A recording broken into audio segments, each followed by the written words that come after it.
You're listening to Sydney's Best Breakfast, Ben Fordham Live. And now, the US Report. A new study is warning about diet soft drinks. Harley Carnes, good morning.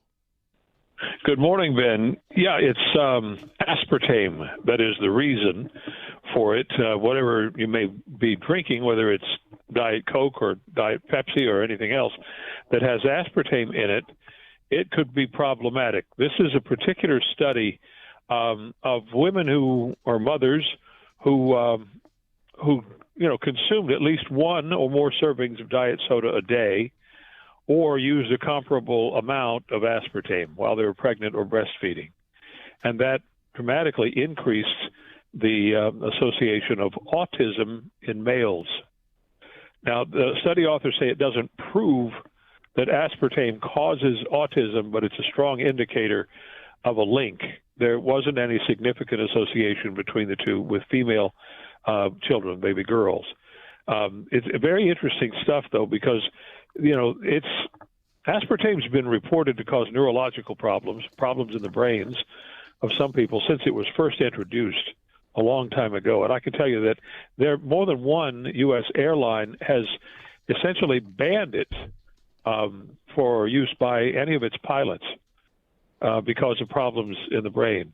I actually had an airline pilot, close friend of mine, who took my Diet Coke out of my hand one day and poured it on the ground and said, "Don't drink another one of those." Right.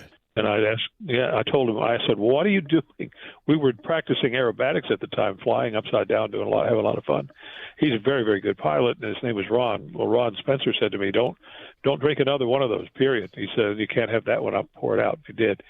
And I said, "Why not?" He said, "I'll tell you a story." And this is not part of the study, but I'll tell you the story right quick. Another pilot, they have every 6 months, they do all kinds of recertifications and so forth. So they're in a big classroom, about 40, 50 pilots. And one guy fell out into the floor, had a seizure. And they took him and they had him examined, and they came back later and they said, "We think it's because of the aspartame. He drinks too many Diet Cokes." And so they said, from now on, no more diet drinks for pilots.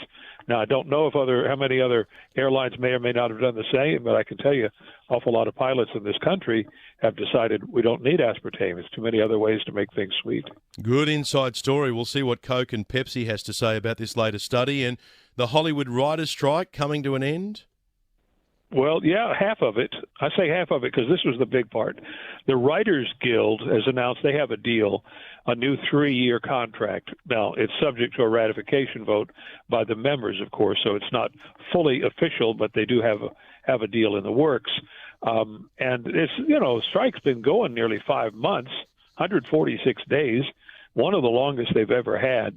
There are others, however, that are still on strike. SAG-AFTRA, that's the Screen Actors Guild, that's the actors, and AFTRA, that's the American Federation of Television and Radio Artists. They are still on strike. They were in strike in sympathy with the writers, and so it's not fully done yet because they haven't announced that they're finished. They're continuing to negotiate, but it's certainly a positive sign. Looks like things are going to be good. Harley, you're full of good stuff, and we'll talk to you tomorrow. All right, thanks a lot, Ben. Good on you, Harley Carnes from the United States.